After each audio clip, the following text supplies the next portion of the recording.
Welcome to Hotline TV. I'm Amy Walter. And I'm John Mercurio. Before we get started, Amy, I thought I should disclose that I'm currently on the Hillary Clinton steering committee. You know what? That's okay.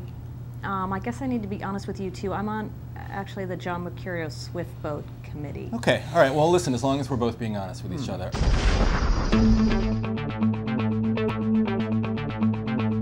From the Watergate building in Washington, this is Hotline TV. Now here are Hotline editors Amy Walter and John Mercurio. Well, the CNN YouTube debate was last night, and while there were no talking snowmen, there was plenty of action. That's right. We had Romney and Giuliani attacking each other throughout the debate. Mike Huckabee showed his Bible bona fides. John McCain showed his POW bona fides. And the Hillary Clinton campaign was not only the target of barbs, but the source of an alleged plant. All right, so Amy Walter, break it down. What do you consider the key highlights from last night? There are highlights, there are lowlights, and I'm going to break it down.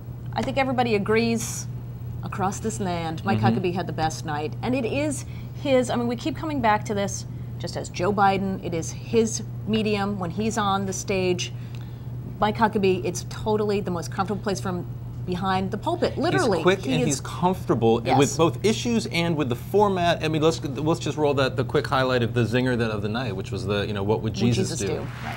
The question was, from the viewer, was what would Jesus do? Would Jesus support the death penalty? Jesus was too smart to ever run for public office, Anderson. That's what Jesus would do. And I think, more importantly, he was able to actually, even on questions about going to Mars, about more substantive issues, he was actually able to look like he not only understood that, but was comfortable talking about them. He didn't get tripped up on any of those issues. Now, to be fair, nobody came after him either. Well, right? that was the biggest problem. And that problem. was the biggest And that's, it kind of reminds me a little bit, it's a little bit of deja vu to like late 2003, or actually Iowa 2004. You had all of the Democrats in 2004 gunning for Howard Dean. They had research books that were this big, preparing to attack Howard Dean once he won the Iowa caucus. John Kerry won the Iowa caucus. Nobody had anything prepared for him. He was a dead man walking as late as the beginning of December of 2003. You have people like Wesley Clark, who were still trying to run a presidential campaign, who had nothing to really attack Kerry on because they hadn't prepared for that race. I think that's what you saw last night. You saw Rudy Giuliani, Mitt Romney going after each other because that's what their staffs had prepared them to do. But there's no excuse given how long Mike Huckabee has been surging. I mean, this has not been just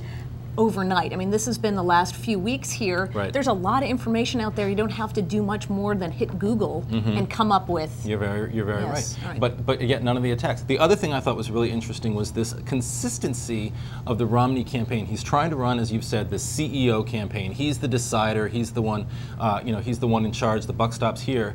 But on issue after issue, whether it's torture, gays in the military, other things that he's talked about, the Mormon speech, whether he's going to give a Mormon speech, he constantly defers to his advisors. Well, I want to give a Mormon speech, but my advisors tell me I shouldn't. Well, if I was to implement torture practices, I'd have to ask my lawyers what they think. And last night on gays in the military, at one point 10 years ago, I was looking forward to a day that gays could serve openly and honestly in the military. But now I would have to defer to the generals and the experts in the field. The flip-flop thing is a real problem for him. And it should have been, Giuliani actually should have had more trouble last night given the bombshell that was dropped just a couple of hours before the debate from Politico about Judith Nathan and the troopers assigned to follow him.